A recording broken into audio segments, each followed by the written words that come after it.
Okay, this is the physical pendulum demo. What this shows is basically what a pendulum is.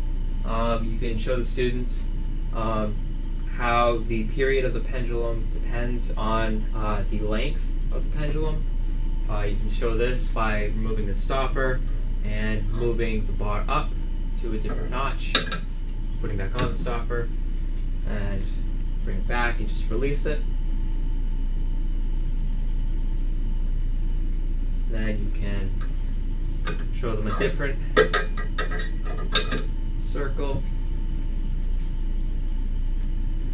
You can see that the period takes much longer with the longer length.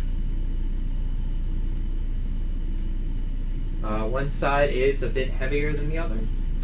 So if you were to move this to the middle one, you would expect basically for it to just go in a bit of a circle. But because I believe this side is a little heavier, it acts as just a very long period pendulum.